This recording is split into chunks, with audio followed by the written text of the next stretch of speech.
You know what, Barry? That is a pretty cool mask you got on right now. I wonder who you're cosplaying as today.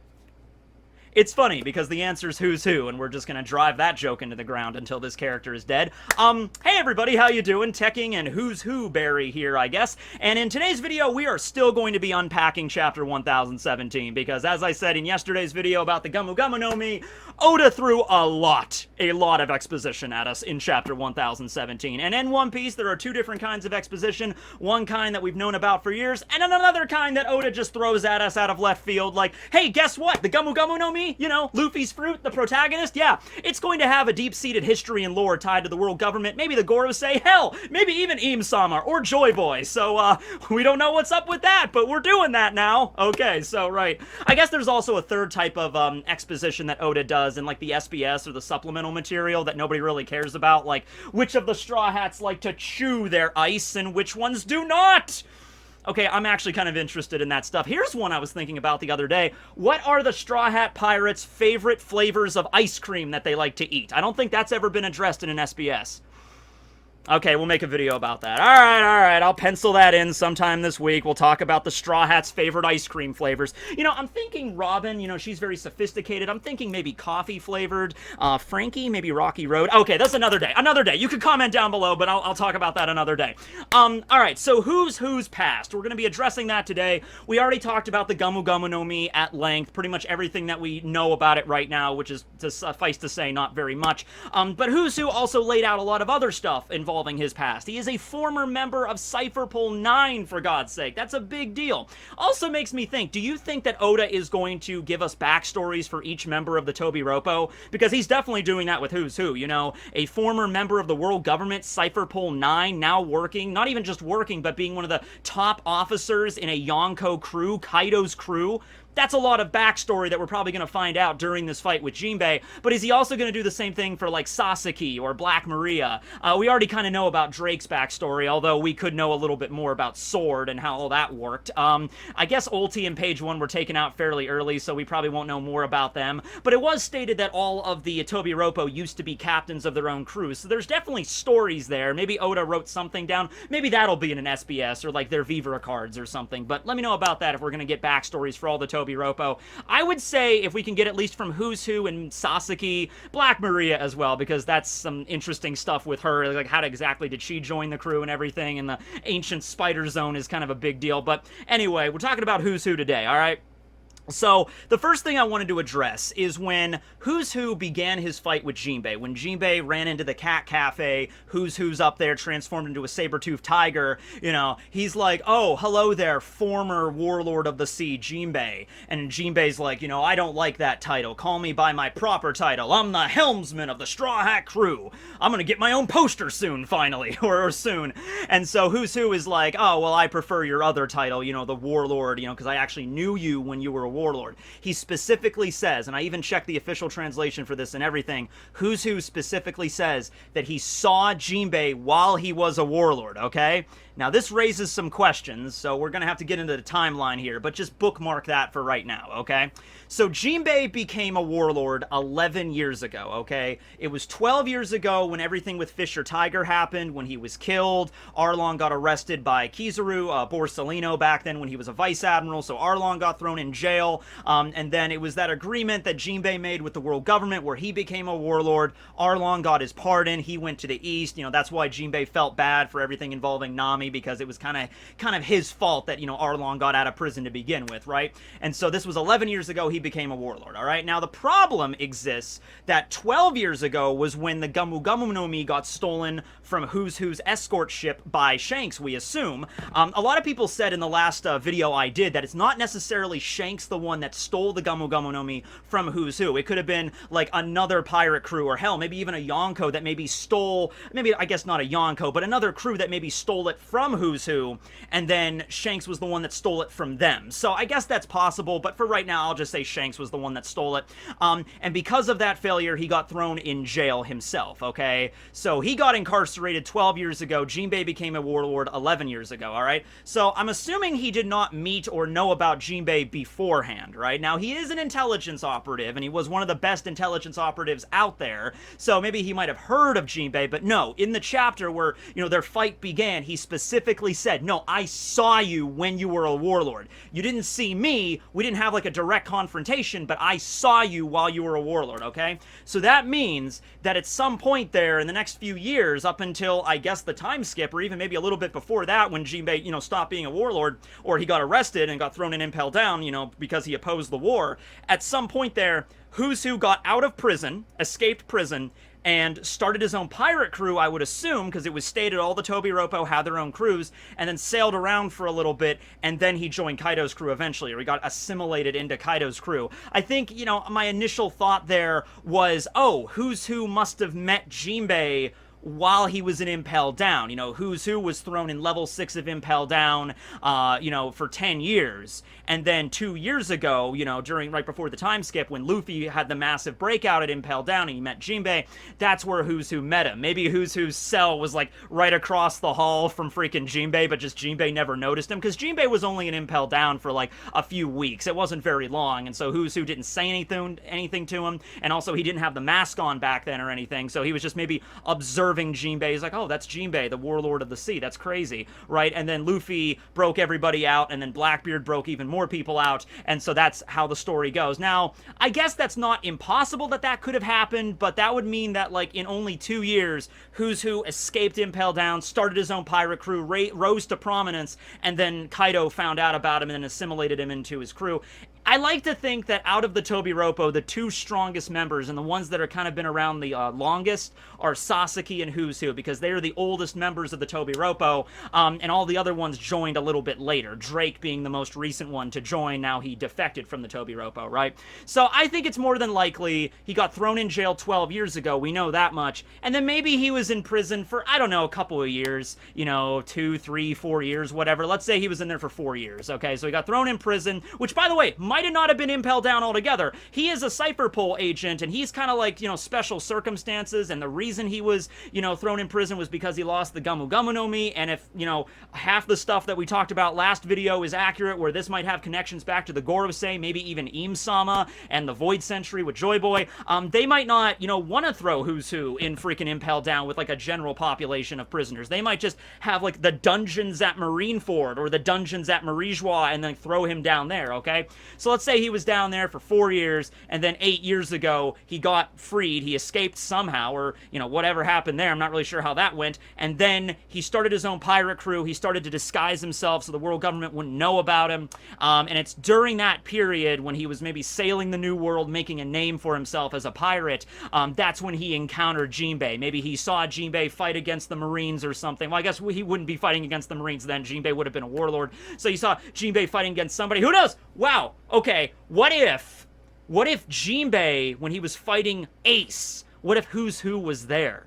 That random island where Jinbei and Ace fought for like days and days on end or something like that, that was when Who's Who was maybe in the distance, on the hillside or whatever, observing the fight and just being like, damn, Jinbei, Warlord of the Sea, he's pretty strong. All right, well, I'll make a mental note of that. And then he went away, because Jinbei and Ace, they fought for days and days on end. I don't think it was 10 days. I think that was Kuzan and Sakazuki's fight on Punk Hazard that lasted 10 days. But it might have been like 3 or 4 days that Jinbei and Ace fought. And it was long enough that the Whitebeard crew got wind of it and actually arrived right as the fight wrapped up, right after they both collapsed. And then Whitebeard, took Ace onto his own crew, all right? So, yeah, it might have been something like that, but at some point there, Who's Who witnessed Jinbei's power and was impressed by it, okay? So that would imply he probably broke out of prison, several years before Luffy left Fuchsia Village to start his journey, okay? So, something else people have been saying. Okay, because he was a former member of CP9, is he this guy? Okay, a little bit of backstory here. All right, so we've actually seen a previous iteration of CP9 during Robin's backstory during the O'Hara incident, okay? That occurred 22 years from the present storyline, 20 years ago from pre-time skip when it was first mentioned, okay? So we get to see the leader of CP9 at that point, 22 years ago, was Spondam's father, Spondine. We also see Lashki there to his right. He's the guy with, like, the gray kind of slick back hair and the glasses. That is Khalifa's father. But then also, to Spondine's left, we have a guy with long, curly, red hair, with also glasses, and he was the other member that was prominently featured during the Ohara incident. Like, he had a few speaking lines and everything like that. I think he was the one that, like, held the Den Mushi while the Gorosei were speaking to Clover. Okay, so it seemed to be apparent, like, the three CP9 agents that Oda put a lot of thought into during Ohara were Spondine, Lashki, and this dude. We don't know his name. So those are the three people that Oda created a design for. All the other ones were just, like, random, you know, Cypher Pull agents at the time, okay? So it would stand to reason, you know, if Lashki has, like, a history there, you know, he's Khalifa's father, maybe this dude also has something with history. So people were thinking, oh, maybe this was who's who, all right? So I like that idea, and I like, you know, going back and looking at the Ohara, you know, backstory and trying to find, like, you know, it's like trying to find Yamato in the background during Odin's execution, which actually Yamato was there during the anime. It was very apparent. I think it was, like, way, way obscure in the manga, but in the anime, it's very clear Yamato was there during Odin's execution. So it's kind of something like that, like, you know, watching the episodes with Robin's backstory when Ohara got Buster called and was like, oh, where's who's who? Where's who's who at, okay? So I don't think this person is who's who, because 22 years ago, who's who would have been 16 years old, probably already a member of Cypher Pull, I would imagine, because the way that Cypher Pull agents are raised, they're either orphans or, with the case of Khalifa, like, their parents were members of CP9 before them, right? And so they were raised on that one island in Paradise where they're taught the Rokushiki techniques and trained to work for the government, okay?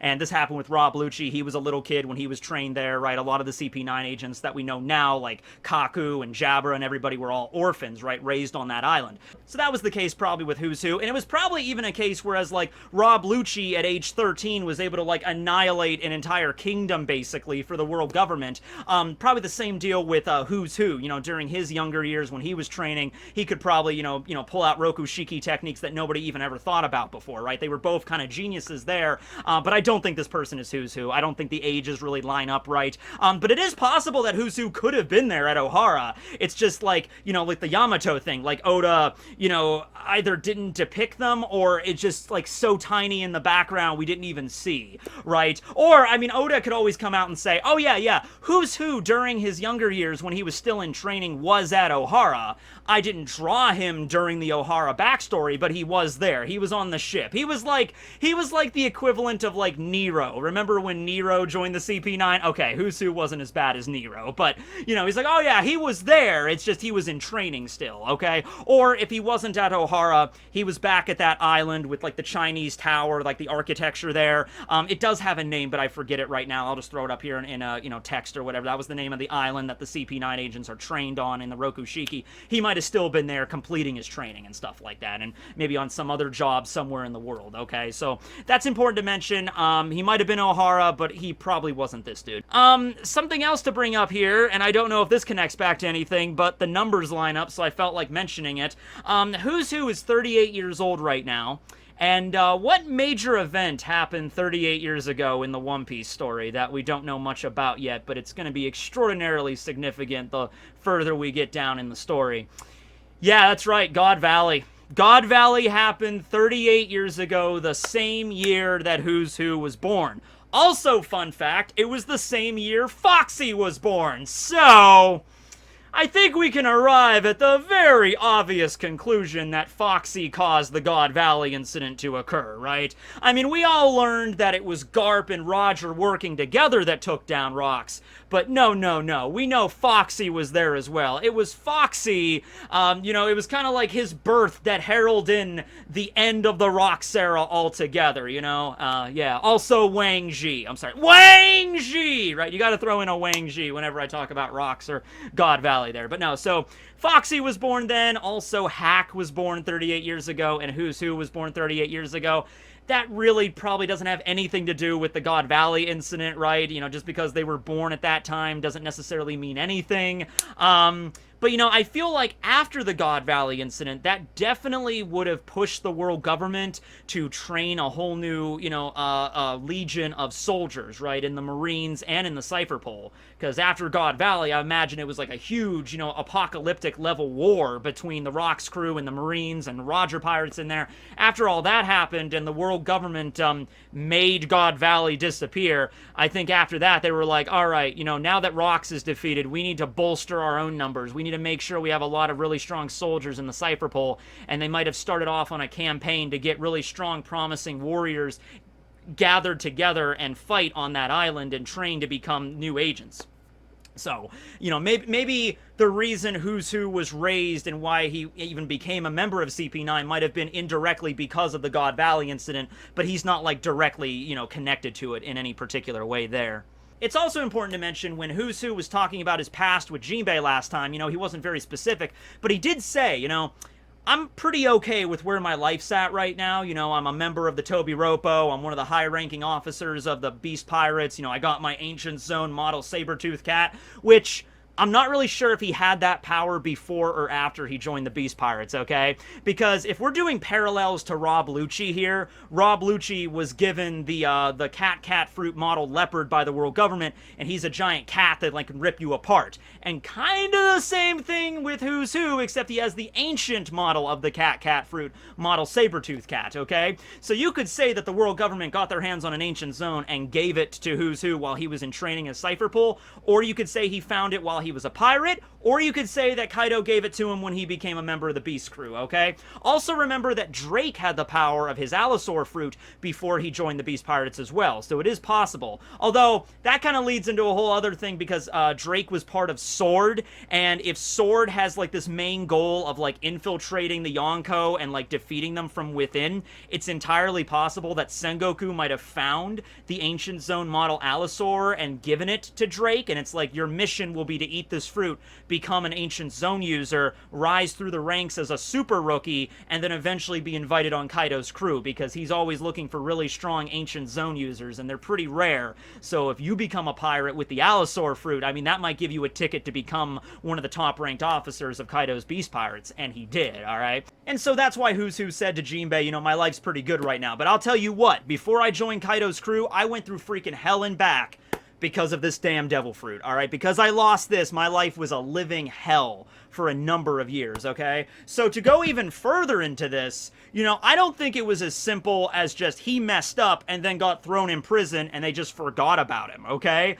You know what I started to think? What if the world government thought that because the Gamu Gamu no Mi went missing, and, you know, it wasn't, like, right away that Luffy became known to the world, because Luffy ate the fruit shortly after it was stolen when he was 7, but he was on Dawn Island. He was on Fuchsia out in the middle of the woods. In fact, Garp, right after Shanks left, basically gave Luffy over to Curly Dadan. I heard a lot of people saying that that might have been the reason why Garp got involved at that point, was because Garp knew that Luffy had the Gamu Gamu no Mi, and he's like, oh, crap, now they're gonna be looking for you. Alright, you're going out in the woods with the mountain bandits, yeah, okay? And so it wasn't until 10 years after Who's Who lost the fruit that Luffy became known to the world as Straw Hat Luffy, and he has the power of the Gamu Gamu no Mi, right? So, in the meantime, what if the prevailing theory from the world government was Who's Who stole the fruit? Because you always have to look at it from different angles, you know? We sent our top officer of CP9 out into the east to take this devil fruit and bring it back here. And then he just conveniently says that a pirate crew attacked him in the east, stole this, and now it's just gone. It's not crazy to think that the Gorosei or whoever was in charge of the Gamu Gamu no Mi operation might have started to think that, like, he might be trying to double-cross us. You know, Who's Who might be working for the revolutionaries, or he might be working for some other kind of pirate crew. Maybe Who's Who stole the Gamu Gamu no Mi to sell on the black market to the highest bidder. That makes sense. Not necessarily because he lost the fruit, because another pirate crew attacked and stole it from him. Maybe because the world government did not believe his story.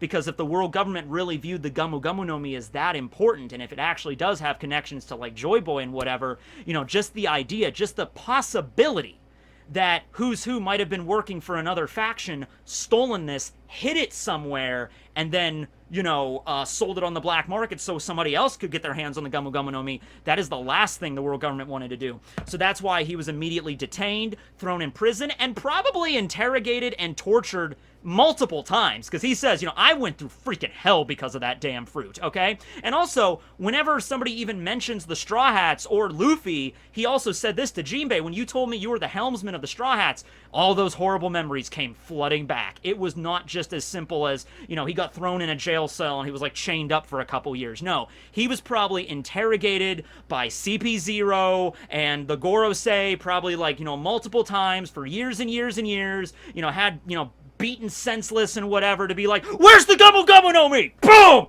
I told you.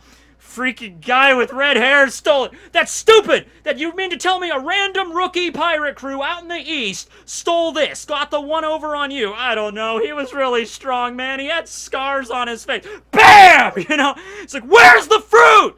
It's like, I don't know, man. And he probably had to put up with that for years and years until somehow he finally escaped, and then he managed to start his own pirate crew to just get away from the world government. Probably joined up with Kaido because that was like a next level of protection. The world government's not going to mess with a Yonko. That's probably why he joined, and then now he's where he's at right now, and he's feeling pretty good, but he's just like, man, because of that stupid Gummo Gummo no Mi that your captain has, oh, they wouldn't believe me. I kept telling them, Eventually, Shanks, because Shanks did not become a Yonko until 6 years ago, okay?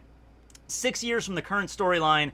So that means after Shanks left Fuchsia Village, it was another 6 years until he became a Yonko himself, okay? So 12 years, 6, became a Yonko, and now present storyline, another 6 years later, right? So, yeah, the government, let's say it was Shanks that stole the fruit. It wasn't some other random pirate crew. If it was Shanks, Who's Who's story probably makes sense that it wouldn't hold a lot of water.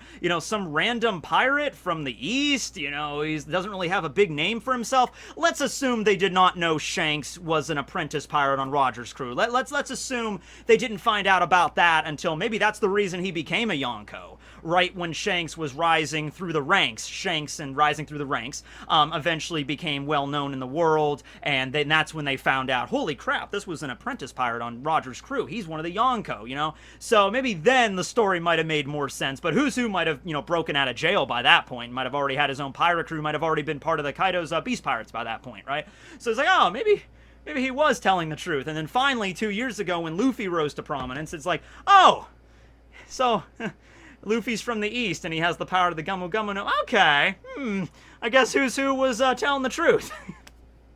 Well, anyway, yeah, that's the video. That's all we know about Who's Who so far. He was born 38 years ago. He was 16 during the Ohara incident. He was 26 when he got the Gummo Gummo no Mi stolen from him. And, of course, he's fighting Jinbei right now. And as I said last time, I don't think Who's Who really knows the reason why the government wanted the Gummo Gummo no Mi. Even if Jinbei beats him down, he's like, what's the story with the Gummo Gummo no Mi? Tell me what, they wanted it for. Who's Who would probably not know. He might just know the basics, but he wouldn't know the whole story. But anyway, that's the video. I actually do not have any ant facts today. I'm sorry. I had a bunch. I wrote down a bunch, but we went through them all already, so I have to come up with another batch of ant facts. Don't worry. There's a lot of ants, so there's a lot of ant facts, but yeah. Oh, I feel bad. Okay, you know what? I actually do have one. I don't know if this is much of an ant fact, or I can elaborate on this more, but play the intro. Why not? Ant facts! Facts about ants and other insects, but mostly ants. Okay. So, sometimes you might come across ants on the ground, like the sidewalk, and they might be going in a circle, like a perpetual circle. Sometimes there might be a piece of food or something in the center, and they're just going around in this circle, okay? And you might be wondering, why are they doing that? So from what I understand, and I did no research on this, but from what I understand, ants, when they are in a file, back and forth, getting the food, going back to the colony, getting the food, going back to the colony, they're not really relying so much on, like, sight or hearing or the ant equivalent. They're actually relying more on pheromones, okay? So other ants are giving off pheromones that are like, hey, this is the line, all right? This is where you go to get the food, and you get the food, you go back to the colony, right? And that's like a pheromone trail, okay? Well, sometimes things can go wrong, and ants can actually end up stuck in a circle, kind of like a roundabout, sort of, in England, where you're just going in a constant circle, back and forth. And, ants, they don't have the cognition to be like, we keep walking in a circle, guys, maybe we should try something else. It's just like their pheromones are driving them like, this is the way to go, this is the way to go, but they're in a perpetual circle. And actually, if they're not, like, interrupted or anything else stops them, like a third party, they would actually just die. the circle, just looping constantly until just exhaustion or they couldn't go any further and they would just die, you know, and that's how that goes. Something similar happens with flies, because female flies output a pheromone, you know, for like the mating ritual and everything. Well, a male fly, when they detect that pheromone, will actually stand perfectly still and just starve to death. As long as it's around that pheromone, it's like in a state of just like, oh, this is where I need to be. This is bliss. I'm just going to stay right here, even if there's no other flies around, and the fly will just die there. Okay, so pheromones, you know, are a lot of stuff involved in the insect world and whatnot. So that's an ant fact, and it kind of also a fly fact for the day. So, ant facts! Alright, well anyway, hope you guys enjoyed the video. This will be Tekking and Who's Who Barry signing out. Actually, you know what? Let's take off the mask. Let's see who's who. Ah! Barry, I'm sorry! I'm sorry, Barry! Oh, God! Okay. Alright, you're good. You're good. Oh, man, Barry, I'm so sorry. Call a doctor, for God's sake! Law, help me! Law, Tekking, where have you been?